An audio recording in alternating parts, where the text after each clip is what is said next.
when they first get hit with their grieving experience, they start thinking that they're broken. They 100% think that they're broken. And that's, if you're anything like me, that's where I was. I 100% thought that I was broken. I didn't identify as a griever. I didn't identify as a griever at first. Hey, everybody, welcome. So when the grief first hits, the first thing out of your mouth is that I'm broken. And you're in the middle of it. And that's exactly how it feels. When you first come upon a grieving experience, you 100% feel like you're broken. If you're anything like me, you feel broken. You feel like you're never going to get your footing back. You're never going to really understand what this is and get your footing back. So you're in the middle of it, and that's exactly how it feels. Your chest caves in. The brain fog takes over. Your body aches. Like you've been hit with something that you just can't understand. It's real. It's brutal. And the words broken roll off your tongue without a doubt, without a second thought.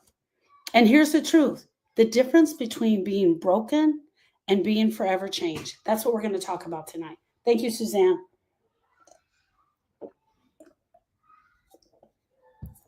I've had a day, you guys. Hold on. Let me get new markers. Because those markers, they keep going gray, and it makes me mad. So let me get new markers. Okay. Broken means ruin beyond repair.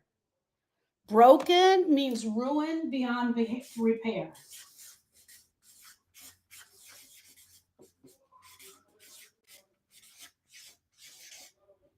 Broken equals ruined.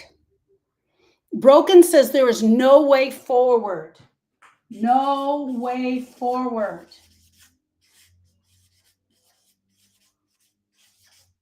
Is your heart broken? 100%. 100%. Thank you, Suzanne. What would I do without you? I honestly thought I did that. I honestly thought I did. Broken means ruin, beyond repair. Broken says there's nowhere forward. There's no chance of healing. No chance of healing. No chance to heal. That's broken. No chance to heal. No life beyond this point. No life beyond this point. I'm going to be like this for the rest of my life. When we shift so we can see. Okay, sorry. Sorry, I got two screens here. When we come upon a grieving experience, when we lost our person, when we get the call from the police station that our child has died, that our person is no longer around, we start to wonder if we will ever move beyond this pain. We truly start to wonder, will I ever move beyond this pain? Will I be like this for the rest of my life?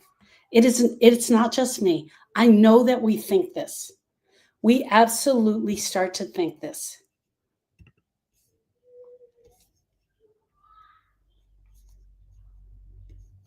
Sorry, guys, I gotta switch my notes. We 100% start to think it. We think that there's no way out of this. We feel hopeless. We feel locked in. When you are here, you feel locked in. You feel locked. You feel ruined. You feel there's nowhere forward. There's no chance to heal. You have no life. You're going to be like this for the rest of your life.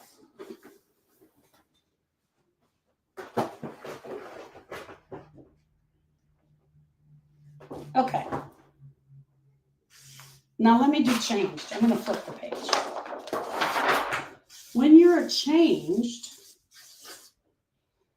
right? You're forever changed. And this is what I keep saying, is that we're forever changed. It means that we mark the moment. The moment is marked. Something happened to me and I need to mark that moment, right? I mark the moment. It's altered. It's different. It's not the same that it was. Broken means ruined beyond repair. Broken says there's nowhere forward. There's no chance of healing. Changed means marked, altered. It reshapes. It reshapes what we had. It's different. It is different. It's the difference, right? Change, it means we admit that there's grief. It's different. We do not sugarcoat it, but change still leaves space for healing. We still leave space for healing when we're changed. There's space here, right? I should have done them both on the same page. There's space here. Change leaves space for healing. I'll never go back to the way things were, but I still can step forward. I'm never going to go back, but I can still step forward. There's space. It's a difference. It's reshaped. It's altered. It's marked. That's changed. Broken. You're locked in. You're ruined. There's no way forward. There's no chance to heal. No life. So a lot of us, I want to do that. A lot of us get stuck in the broken. A lot of us get stuck in the broken, and we don't find any way to move.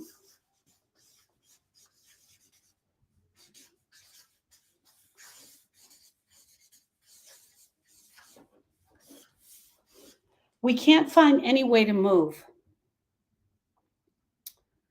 Where have you been labeling broken, and where do you tell the truth that you're changed? Do you honestly believe in your heart that you're changed? Do you ever think of this as change, as altered, right? As opposed to locked in, right? Do you ever think of it that way? Broken-hearted versus a broken person. Your heart can absolutely feel broken. Your heart can absolutely feel broken. The word exists because grief feels like your heart has shattered into a million pieces. And it's true. That's what it feels like. I am broken-hearted. My heart is broken. It feels like it's shattered. I want to do it this way. Sorry, guys. Sorry for the confusion. So you have a broken heart. Let's do that versus a broken person.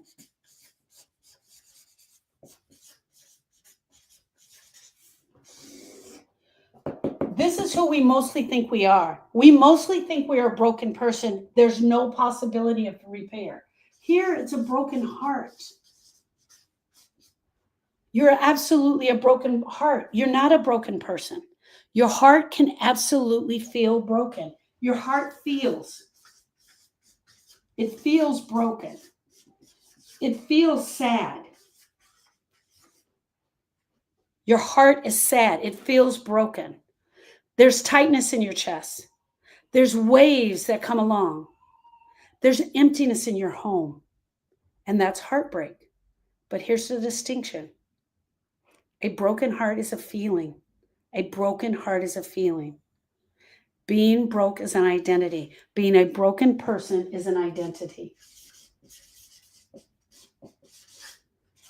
When we come upon a grieving experience, most of us go here.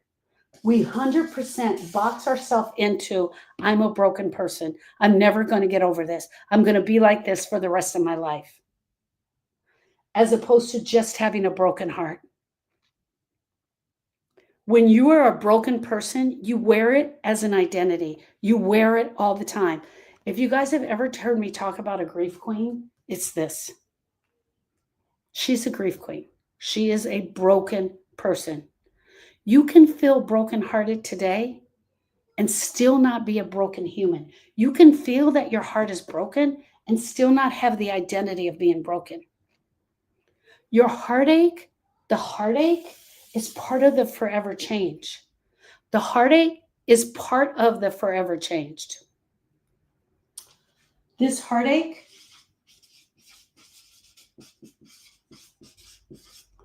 equals the forever changed.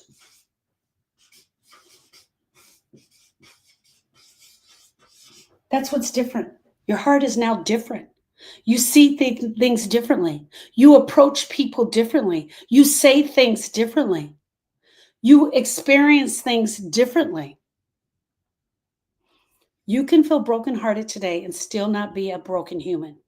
Your heartache is part of being forever changed, but it doesn't mean that you are destroyed. What is one way you can tell yourself, I feel brokenhearted, but I'm not broken? What is one way that you can tell yourself, I feel brokenhearted, but I'm not broken? Hey, Christy. When you begin to shift your language and the way that you talk, the way you approach your grief, you shift your power. When you shift the language, you shift the power.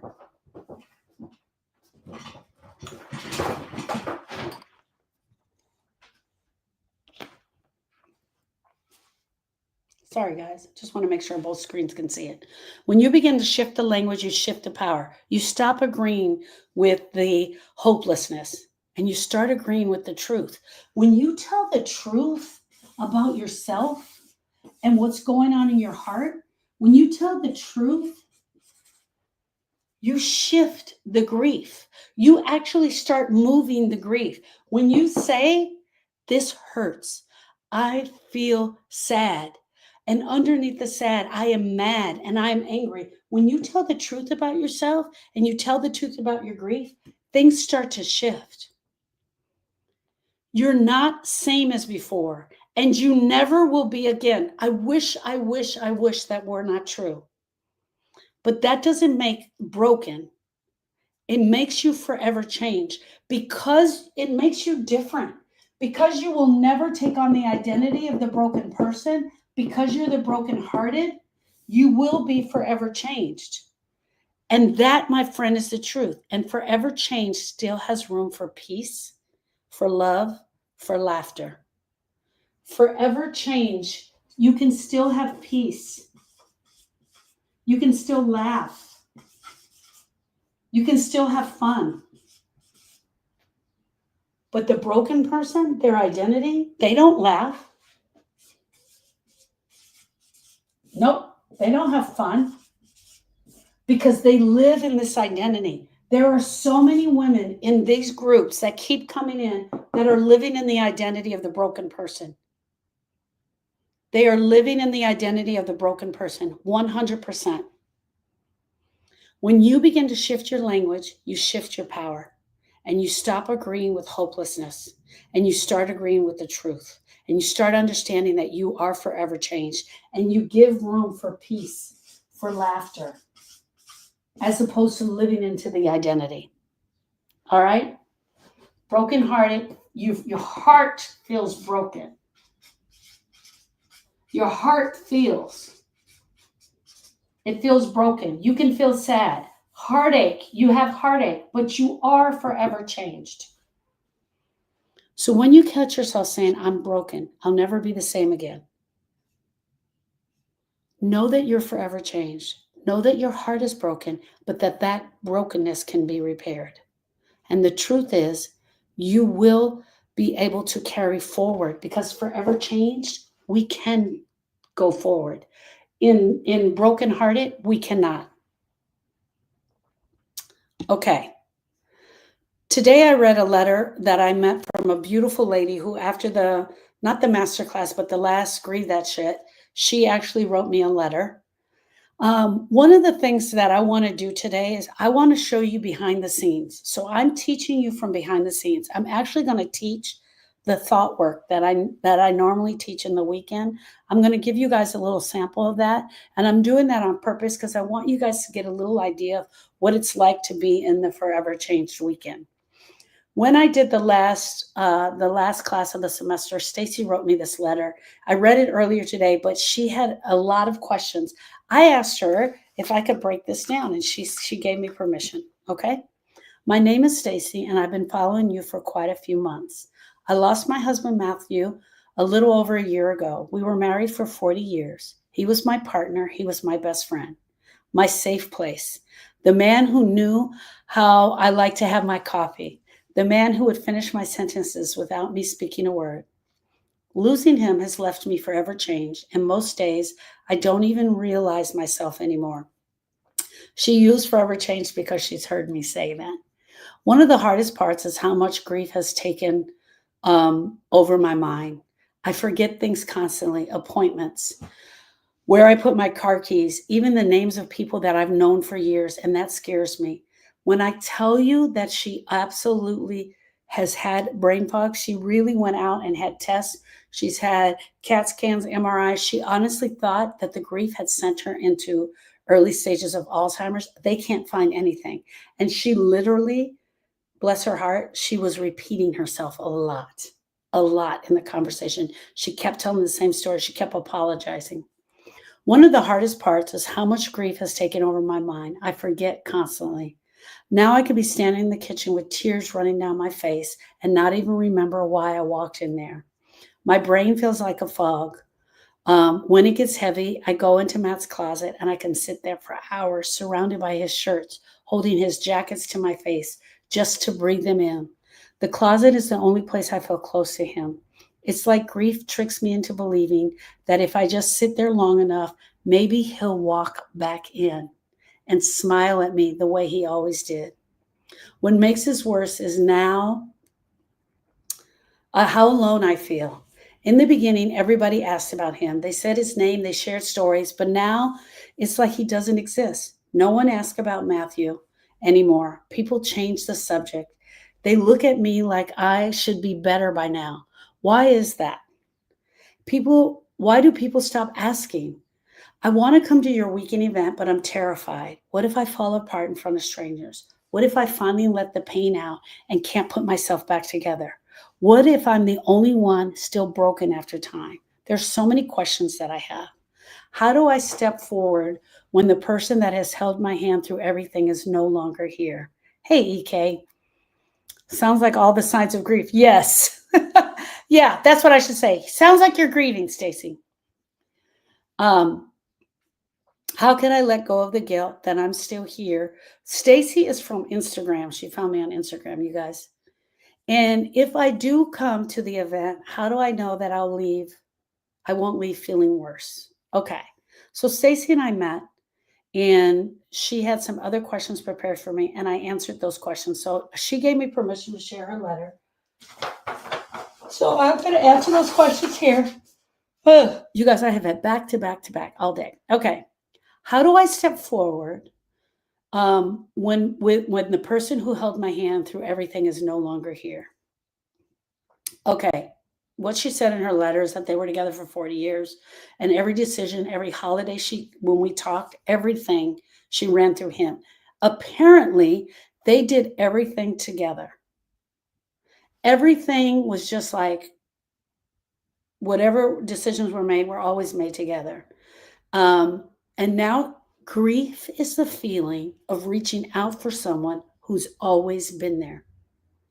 Grief is the feeling of reaching out for someone who's always been there, only to discover when I need them one more time, they are no longer there. Thank you, Debbie, only to discover when I need them one more time, they are no longer there. That's what she's experiencing. Matt and I did everything together. He was my anchor, she said.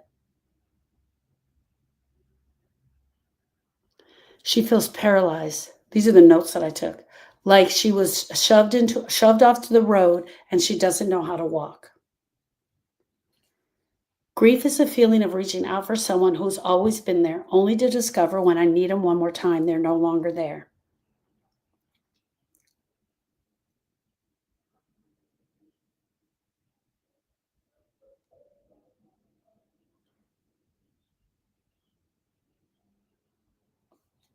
Hold on one second, Diesel D. I see you.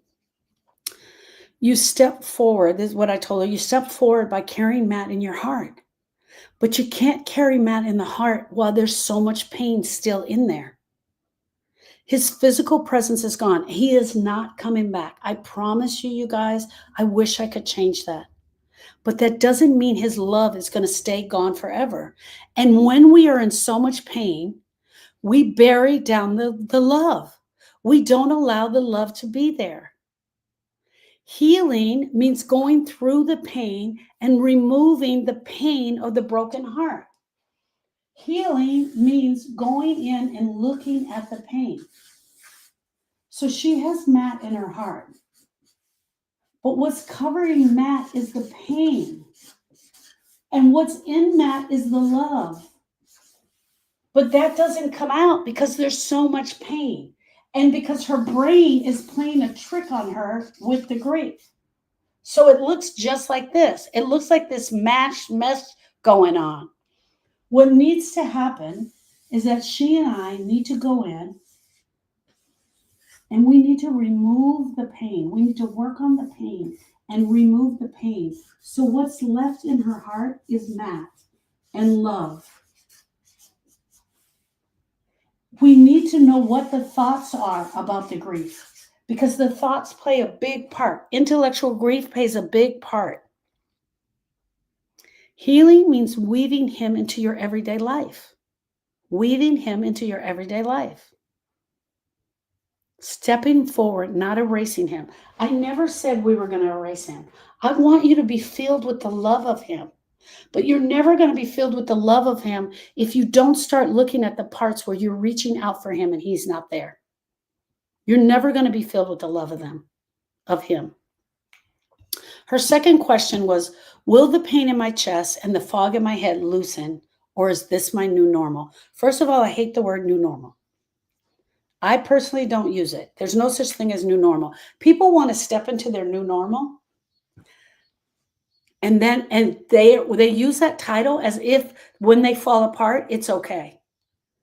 If it's my new normal, like you can be really shitty in your new normal and that makes it okay. And I'm sorry, I just don't accept it.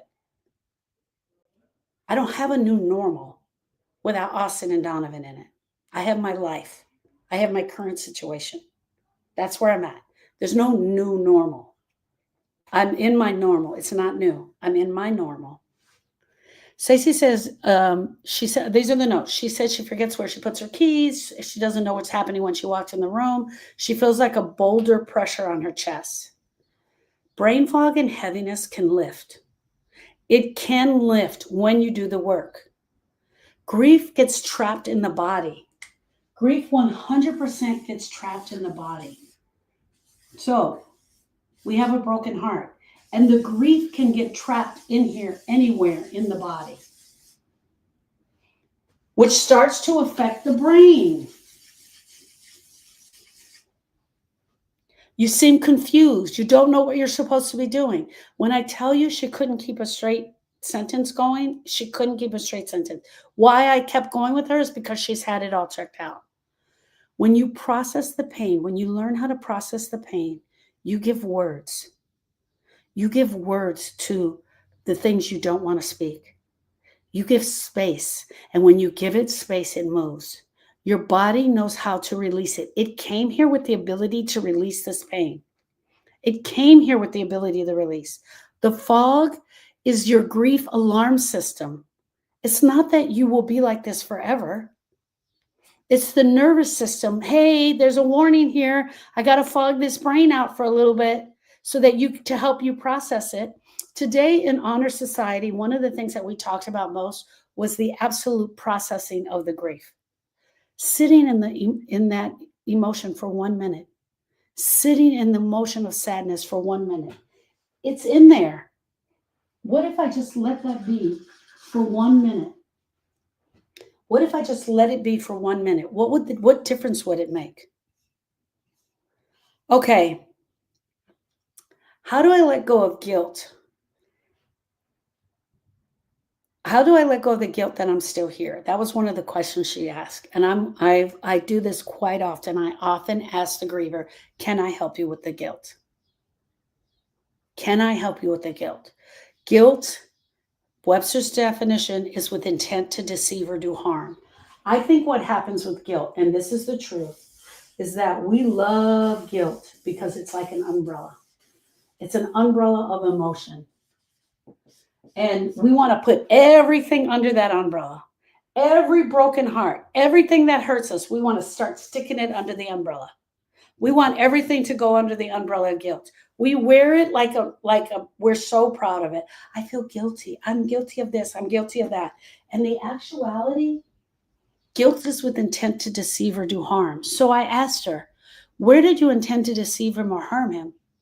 She was like, what? What are you talking about? No.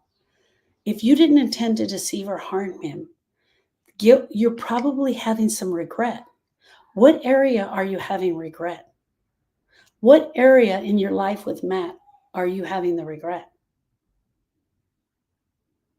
And she was able to break that down and realize that it wasn't actually guilt that she was feeling. And I was able to take that guilt from her. Can I really heal after 40 years with someone? I've been with him my entire life. I have been with him my entire life. How is it I'm going to heal 40 years? Oh, you're welcome, Dee. How is it that I'm going to heal 40 years? She invested her whole life with him. He was her world. She's in her 60s now, and she's terrified that the best part of her life has already happened. The other thing that she said that she was scared of is somebody asking her out. Like she literally didn't want that to happen. I said, dude, that's so far down the future. Please don't bring that into the conversation. We got to work on this right now. It is never too late to do your grief work. It's never too late.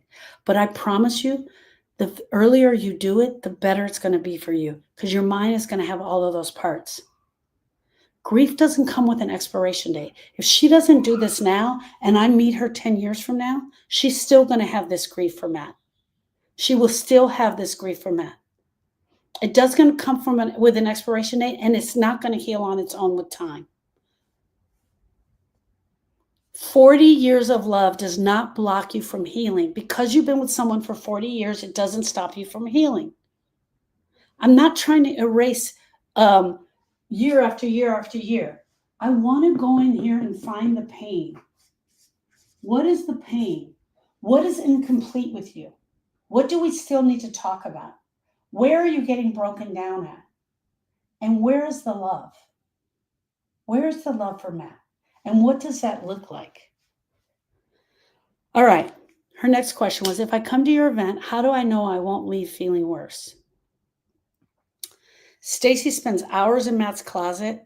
She has his shirts. She wears them. She wears his clothes. She wears his robe. She's terrified that if she steps away from the house, even for long periods of time, she won't be able to get into the comfort of the closet. And the thought of leaving that house is really, really blowing her heart wide open. I promised her and I assured her that you're going to come raw. You're going to come messy. You're going to come crying. But I know that you're going to leave better. Now, will you leave with all of your grief work done? Probably not, because I only have 4 days. I don't know what other grief work you need to do. But I know you're going to leave in a better position because, number one, we start with the definition of grief. Then we go to how to process the grief. Then I go to the relationship. You will absolutely cry. You will absolutely feel bad. At some point, you may even be mad at me, and I'm okay with all of that. But I also told her, hey, darling, oh, you hear them? I also told her that if at the end of the 4 days, she doesn't feel completely recovered, that all she has to do is give me back the work, the classwork. I need to see that you did every assignment that I gave you. You give it back, and I see that you did all the work, and you still don't feel change, I'm going to give you all your money back. I'm going to give you all the money back. Friends, Stacy is forever changed, but she's not broken, and neither are you. These questions she asked are the ones that so many of you are asking in silence. And tonight I wanted to go deeper and just go into that, what Stacy had to say. And so thank you for allowing me to do that. All right. Okay, here we go. This came up today also, but I knew that I was going to go into it. I wanted to show you guys kind of the behind the scenes. I don't have as much time to concentrate on this in the weekend as I do on the 12 weeks. So I'm going to give you guys a little sample of it now. And this is called the grief model. So in the grief model, we have an event. When I learned this, we learned a circumstance. When I learned it in grief, we learned it as a stimulus. So I've heard it as a circumstance, a stimulus, an event, something happens, right? So for me, I'm going to say an event. I think as grievers, it's an event. Our person dies. That's an event. That's huge. He asked me for a divorce. That's an event. That's huge. He wants to break up with me. That's an event. That's huge. For all of us, let me write grief model on here. For all of us, we have a thought. We have a thought about the event. And then a feeling.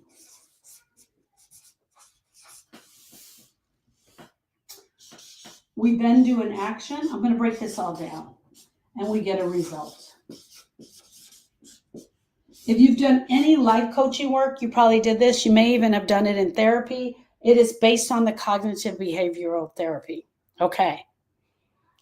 Your brain slaps meaning on the event with a thought. Your body answers back with a feeling. And then you do something about it. Okay? So something happens. For me, it was Austin. Austin died. That was what happened for me. I want to say this, and I want you guys to understand this. This is neutral. It has no energy for me. It is neutral. It has no energy. It is not nor good nor bad. It just is. There is no energy there. Austin died. There was no energy. Not yet. There will be, but at that point, there was no energy. And then I had a thought about this. I can't do this.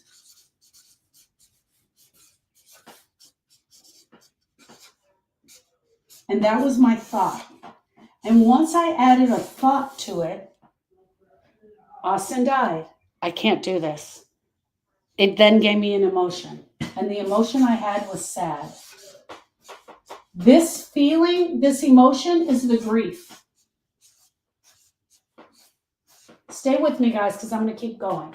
So the grief model, you have an event. After the event, you have a thought. The thought gives you a feeling. You do an action from the thought. For me, I started drinking wine. I was drinking wine because I didn't want to feel the feeling. So I was drinking wine because I didn't want to feel the feeling. And as a result, I was still grieving. And I was getting mad. And I had major brain fog from the drinking. My life started to fall apart. I was fighting with Tony. I mean, the ripple effects of this is huge, right? Here is where we start attaching meaning to this. We have meaning of positive and negative here. We start attaching the meaning here. We even forget that this even feels sad. Why? Because we've never been told that it is okay to feel negative emotions. We've never been told that we have to feel negative emotions. We've never been told to lean into the negative emotions. So we stay in the thought. And the thought sounds like, I can't do this. I can't do that. Oh my gosh, I can't do this. I don't know if I can do this. There will be times when I'm working with you and I'll say, hey, sister, get out of your head. Get out of your head. Because a lot of times I'll say to grievers, how do you feel today? I'm having a really hard time. I can't do that. No, I didn't ask you your thought. I asked you how you felt today. There are so many of us that don't even understand what a simple emotion is.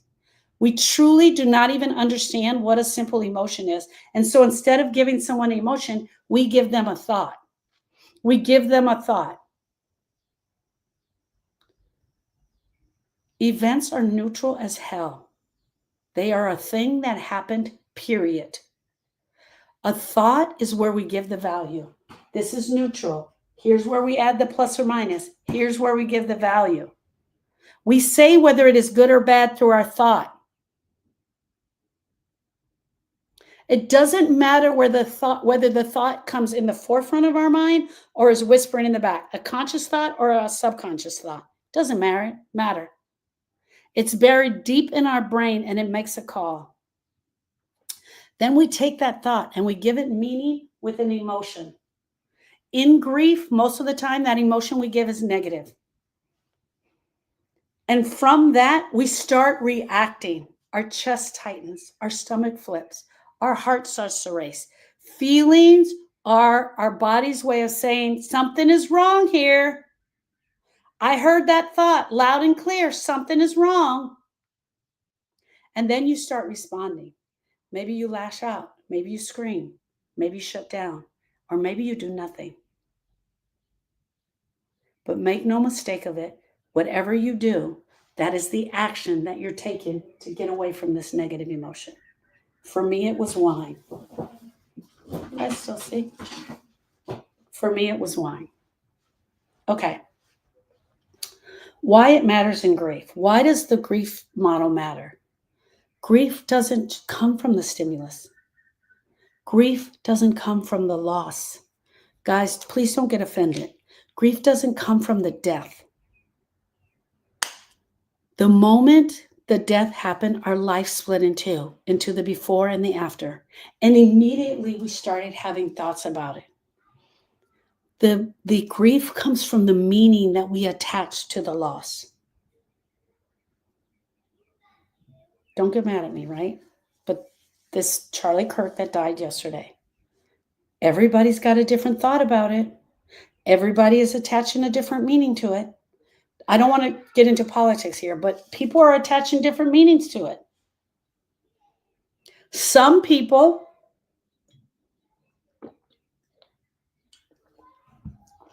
are absolutely broken. Some people don't really care.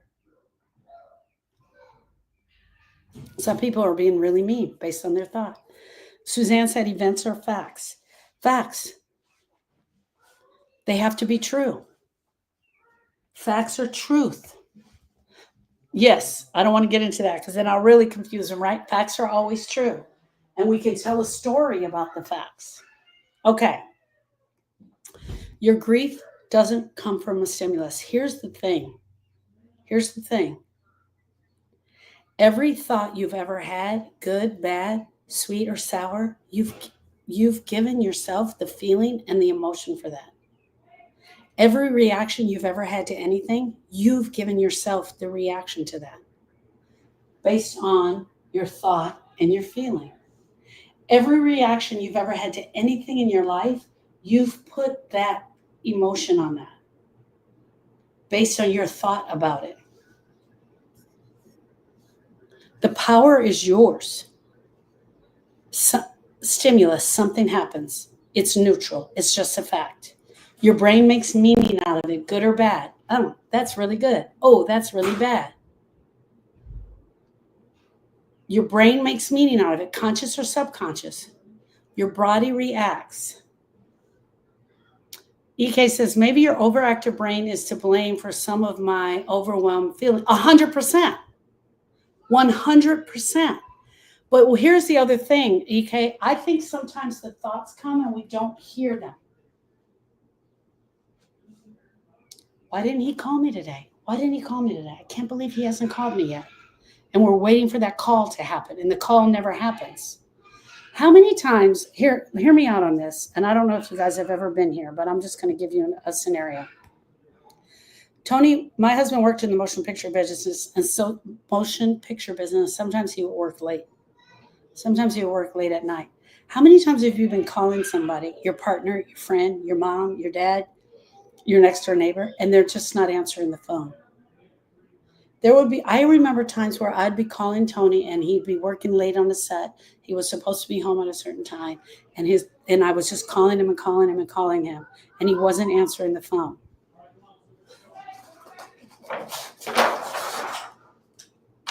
So the event is, he's working. He's working late. That's the event. That's the truth. It is the fact. It is a fact, Jack. He's not answering the phone. Now, that could also be the event. He's not answering the phone. But it's also my thought.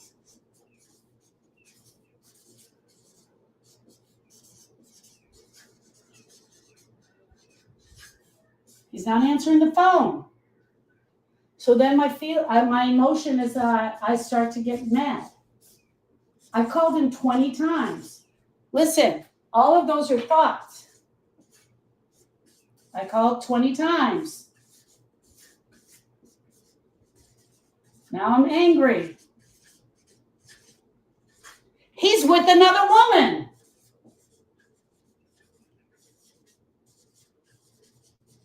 Now I'm sad. He's working late. I start calling him. Then he's not answering the phone. So then my brain starts going through all of these thoughts. Every time I'm going through all of these thoughts, then I was like, oh no, he's had a car accident. Now I'm scared. Every emotion we've ever had has come by a thought that we put in there. This never changed. This never changed. Now, my action could be calling other people. I'm freaking out. I'm spinning. I run next door to the neighbor. This actually did happen to me, and I called my brother, who's a police officer. Right? We're really starting to go there. Like Monette says, we just really start adding it on. He's not answering the phone. I called him 20 times. He's with another woman. He's had a car accident. He died. Then I start thinking about the funeral. How I'm going to plan the funeral. What am I going to tell my kids? I mean, our thoughts just run rapid, all because he didn't answer the phone. You've all been there. You do the exact same thing in your grief. We do the exact same thing in the grief. Oh, I've called the hospital. Debbie said I've called surrounding hospitals. So let's look at some of the things that we do in our grief. All right. Also, why the brain dumps work so good. Hold on. Our brain gives meaning to everything. All right. My person has died. So my event is that they are no longer here.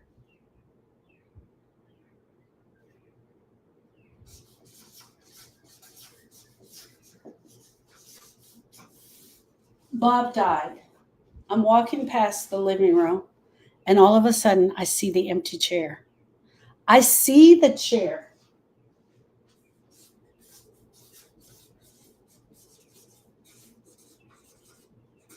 The event is I see the chair. And then I have a thought. He should be here.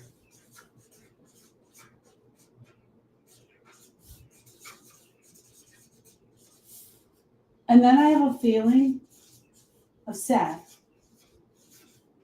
I'm just walking past the dining room and I see the empty chair. I didn't even hear, I called the jails. I didn't even hear the thought because it went so quickly in the back of my mind. But I feel this ache in my chest and I feel the sadness. Now, the action that I'm doing is that I'm not going past the dining room anymore. I start avoiding the dining room. All I did was see a chair. I added meaning to it. The chair is neutral.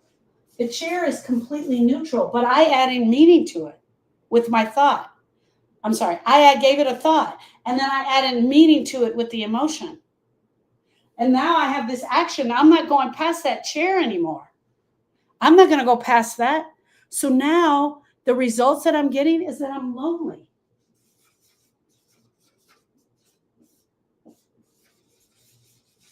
I'm lonely. What, loneliness? I'm getting all this major loneliness because every time I walk by that chair, I just start to feel all of this crap that starts building inside of me.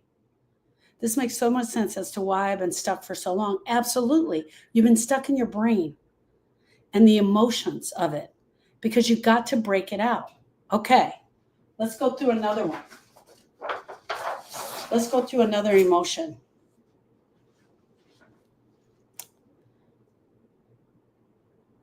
Okay. The closet full of clothes. You open the closet and you see all of their clothes. So, friends, these are mostly from death, right? It could be from divorce. There's just clothes in the closet. And then I have a thought. This is all I have left. I'm going to do it this way.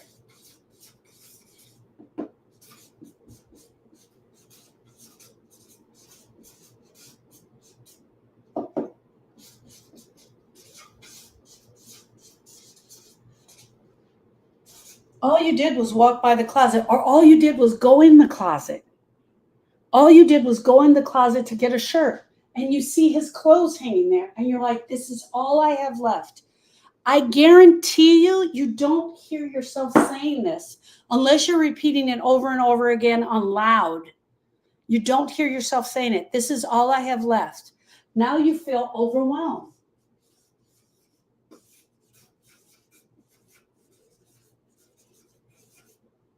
You feel sad. You feel broken. You feel brokenness in your heart. Some of us, the actions we take, immediately after my dad died, my mom got rid of all the clothes the next week after the funeral. Some of us, the action we take is we go in the closet every single day and we sit by the clothes. Some of us, we wear the clothes. Some of us, we refuse to get rid of any other clothes. You sit on the floor and you stay there for hours. So your action is you sit in the closet.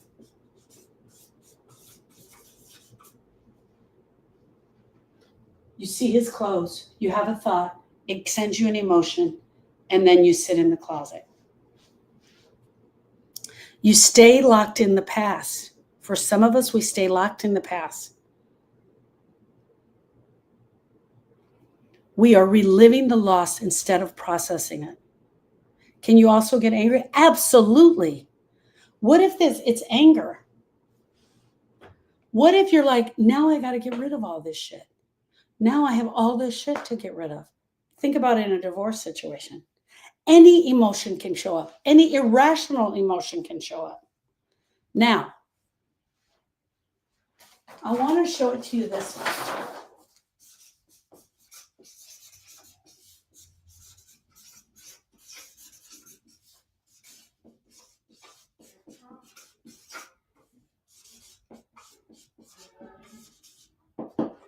You're just walking by, you're in the house, you're getting ready to go to work, and you just walk by the closet. And out of nowhere, you just start to feel angry. This is what happens to us. I'm walking by the closet. I'm trying to get ready for work. I'm grabbing my purse. I'm grabbing my keys. I walk by the closet. And as I get to the door, I just start feeling anger. I just start feeling anger. I just start feeling angry. I don't even know why, but I just start feeling angry. Then from the angry, I start to feel anxiety. Anxiety starts to build up.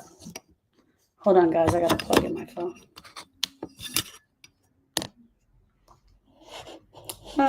Come on, phone, work with me. And then anxiety starts to build up. For most of us, we will sit in this all day. The anger and the anxiety build up, and we will sit in it all day.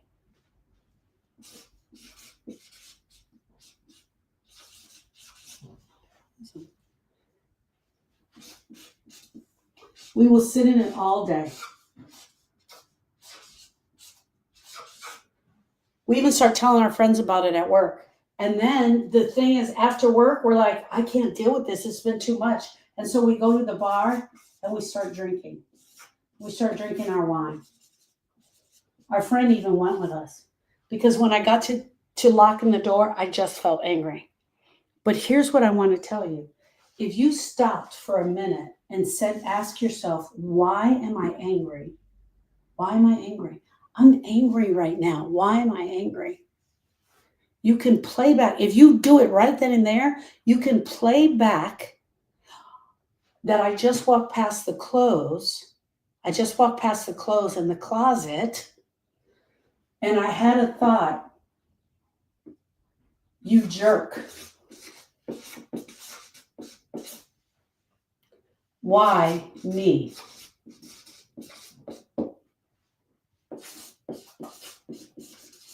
I just saw his clothes, but I didn't go through this. I didn't hear myself say this thought. I just felt the angry. Then I felt the angry all day. And I'm telling my friends, I'm so angry. I'm having anxiety. I feel overwhelmed. We don't slow down enough to work it backwards to find out what the thought was. Sometimes we need to work it backwards to find out what the thought was that brought us to here. Hear me out. This is neutral. This is where we gave the meaning. We gave it meaning right here. Then we added the emotion. And now we're going to do something about it. We're going to go drink wine. I want to journal all of this for just part of a day. So brain dump or journaling? Absolutely. We've got to start paying attention to our thoughts. So when you hear me say, hey, sister, get out of your head. You're in your head. You're stuck in your head. Then you know what I mean when I'm saying that.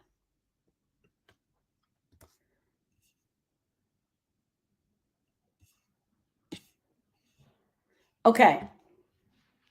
When you walk past the person's empty chair in the dining room and you think the thought they should be here, and then you start to feel the pain, you start to reinforce the loneliness by keeping away from that dining room altogether.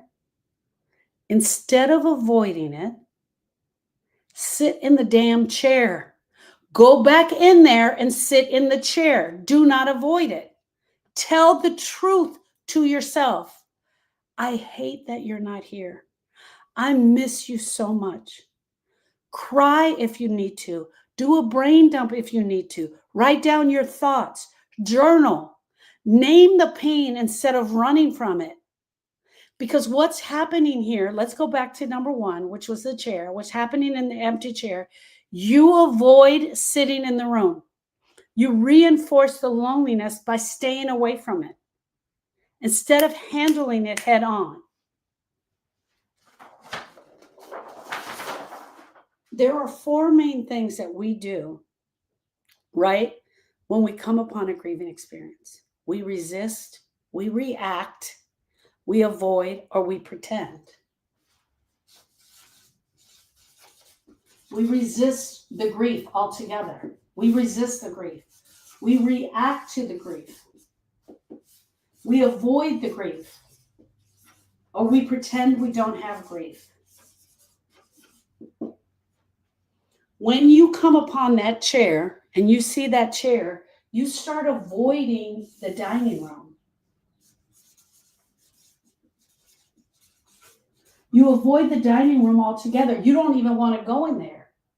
The other thing is when the emotion shows up later and our kids come in and they're running around the dining room, now I start yelling and screaming at them because they're near the empty chair.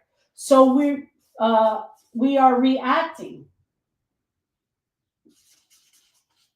Right? I don't go in the room.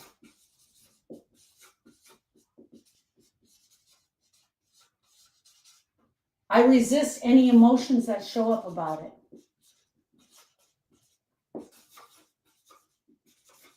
I don't talk about it. I didn't tell anybody I was doing it. So I'm resisting. I don't go in the room. I don't handle the emotions. I scream at my kids when they go anywhere near the chair. I resist going into the dining room. Or I pretend like it's not there.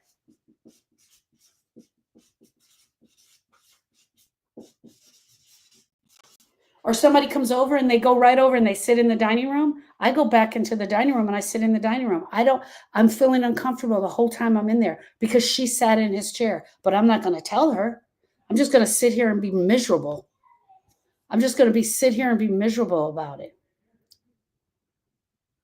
Hey, Miss Kathy, how are you doing? She said, peace, love, and a little bit of laughter to you all. Beautiful woman that I met today. Beautiful woman. She's using her beautiful husband's Facebook, and his name is Bill. I love it. Okay. Let's go to number 2. Number 2 is a closet full of clothes. I want to talk about how to handle it. You open up the closet and you see all the shirts.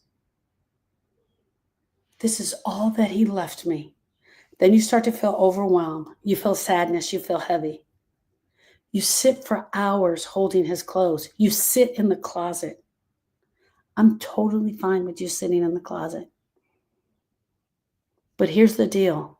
The results that you're getting is you're going through each shirt and remembering where he wore it and why he wore it.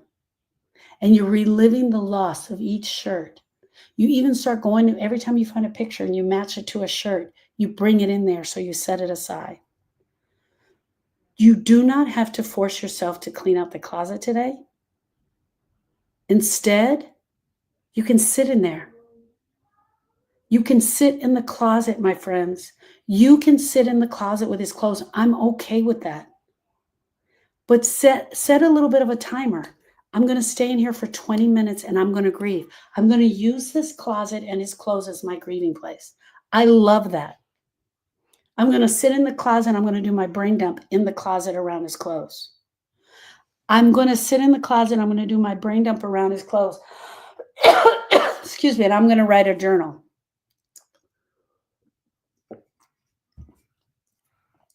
Instead of being in there for 3 hours, I've set a timer. And now this is the space that I grieve. Hear me out, my friends.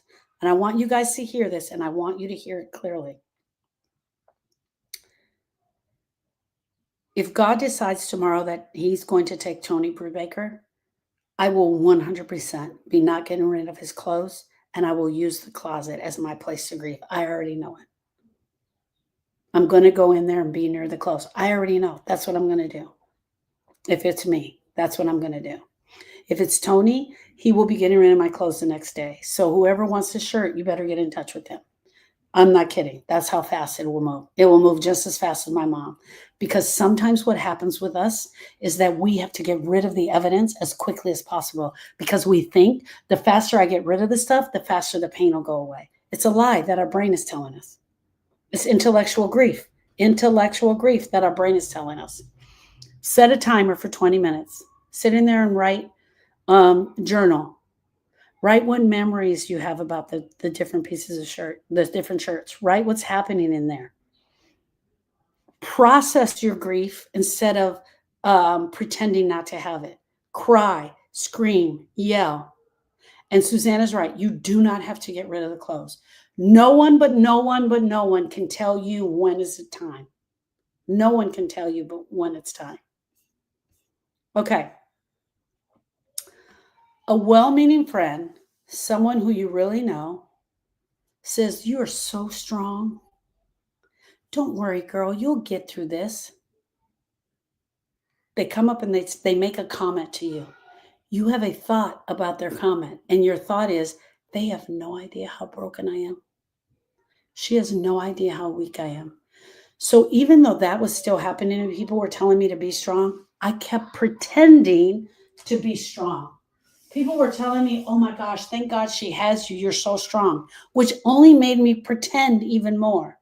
And the more that I was pretending to be strong, because people kept saying it, "Thank you for joining the club."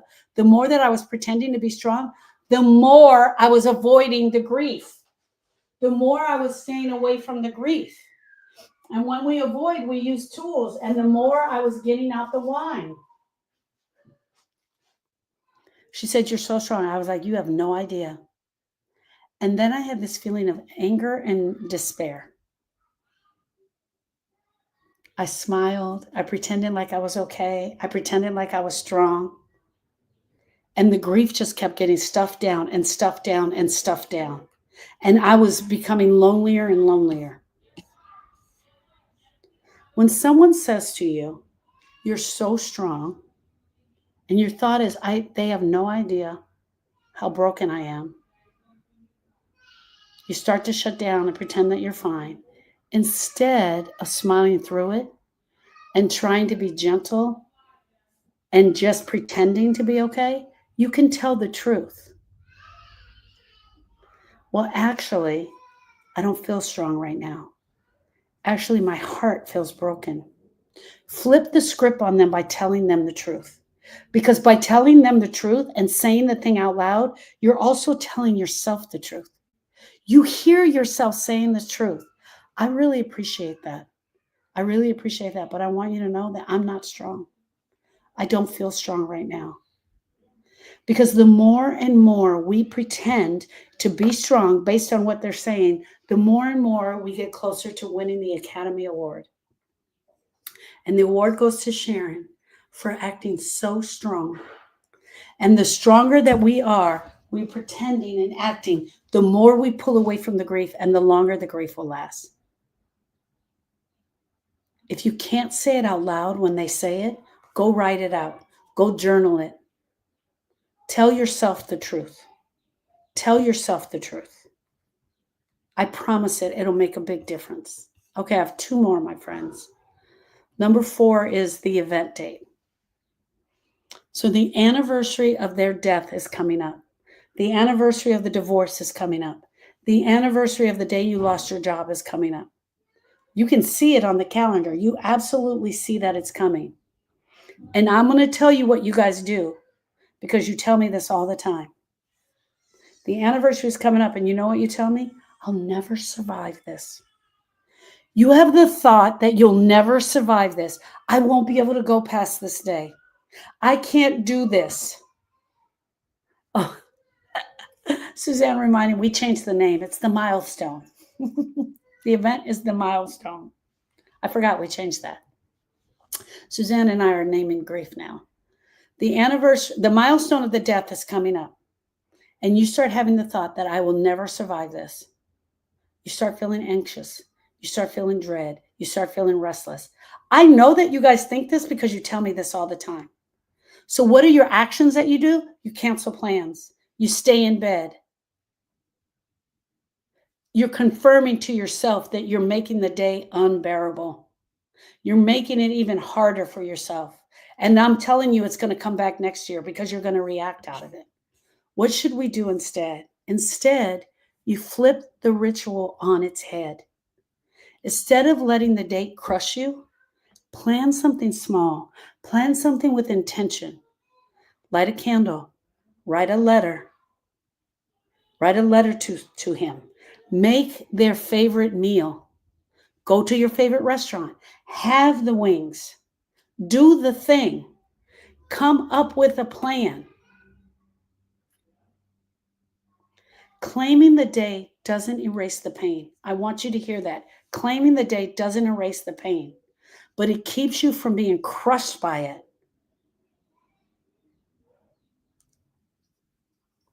It keeps you from being crushed by it because you already have a plan of what you're going to do instead of allowing the day to take you out. All right, here's the last one, my loves. A random song comes on the radio that you shared with your person. Oh my gosh, that was our song. That was the song we did the kitchen dance to. I just love kitchen dancing. You feel like you got gut punched. You can start feeling the tears come. You immediately turn the radio off. You're going to avoid that memory altogether. But all day at work, the pain lingers under the surface. Everybody is getting on your nerves. Everyone is getting on your nerves. You don't even want to talk to them anymore. You're snapping at people. You finally go lock yourself in the office because you're like, I can't do this. Instead of turning the song off, let it play.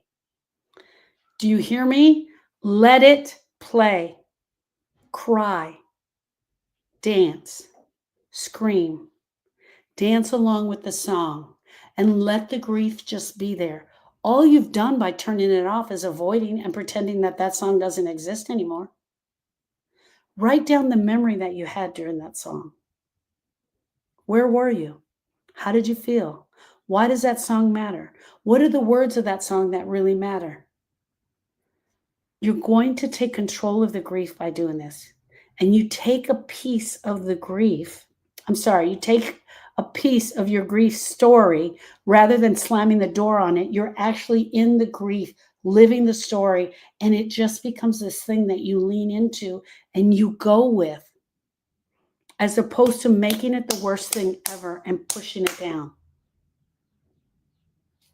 Okay. Our goal isn't to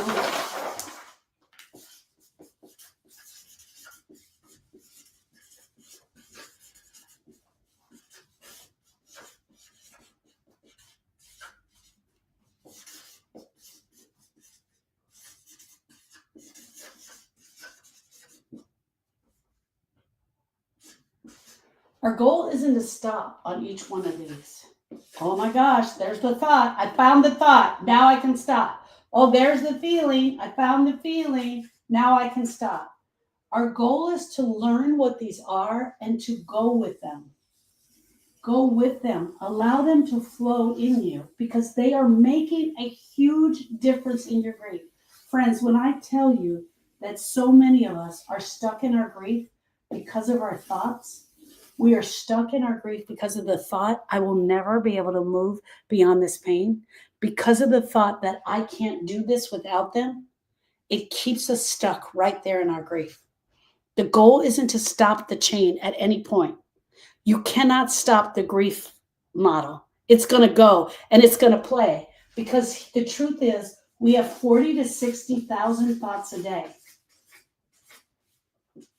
We have 40 to 60,000 thoughts a day. Think about that. 40 to 60,000 grief thoughts a day. A lot of them are playing on repeat in the back of our brain.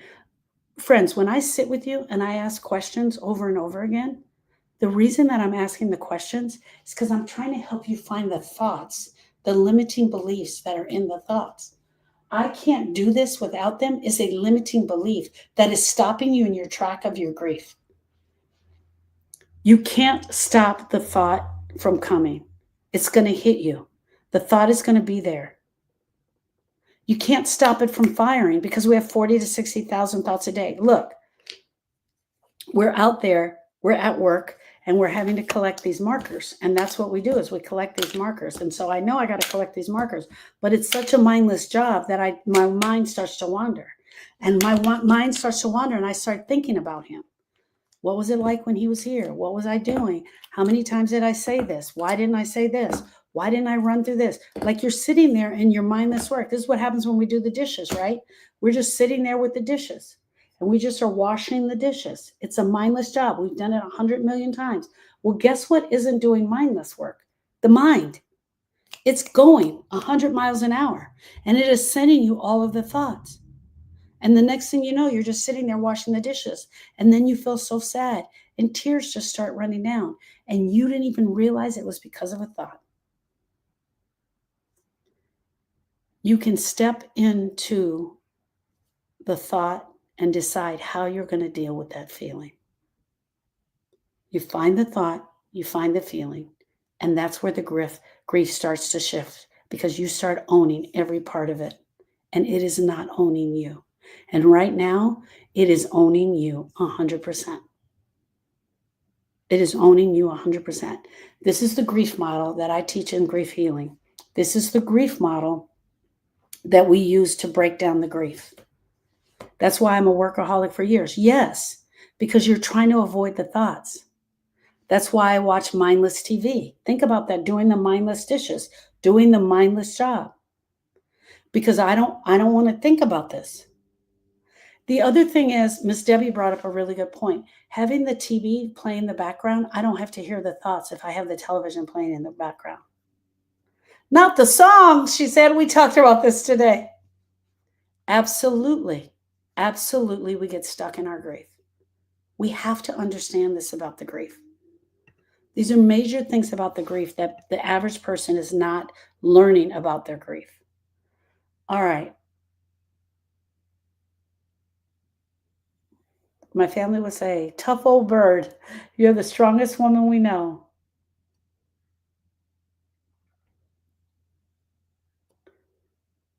I thought to myself when someone told me that, she thought, shut up, I don't want to hear that. It's not strong, it's survival, right? It's not strength, it's you trying to survive. I need to grieve the things I had to get rid of that to make room for my dog? Absolutely, 100%. The things we have to get rid of, the things that we grew up with, mom's Pyrex dish that was always in my life, but now I have to get rid of it. And I never thought I would get rid of it. That's a grieving experience, 100%. You don't have to get rid of anything ever. You can keep all of this. It is not bothering me. You can keep all of those books, not bothering me. You can keep it all. You absolutely can keep it all. You do not have to get rid of it. But should you decide to get rid of it, we're talking about the stuff, you may want to do an A, B, and C list. A is all the stuff that I know I'm donating. B is the stuff that I know I'm keeping. And C is trash. It's a nice, easy, soft way. Or you could do one thing today, one thing tomorrow. Whatever. If you give something away, do not let it beat you up. Do not let it beat you up. But one thing I really don't want you doing is making the decision. Hey, Bella Red, I don't want you making the decision to get rid of stuff too quickly. If you get rid of stuff too quickly, you start questioning whether you've done it too fast or not. 100%. Did I do this too fast? All of that. Okay, friends, I have been at this all day. I didn't have to deal with it. My sister did. I got it. Yes, we watch the TV because we're mindless. I hope that helped. Here's what I want to tell you. I will be back on Saturday morning live at 7 a.m. I'm going to be back on Saturday morning live at 7 a.m. You can sign up for the masterclass, which is Saturday at 9 a.m. Central Standard Time.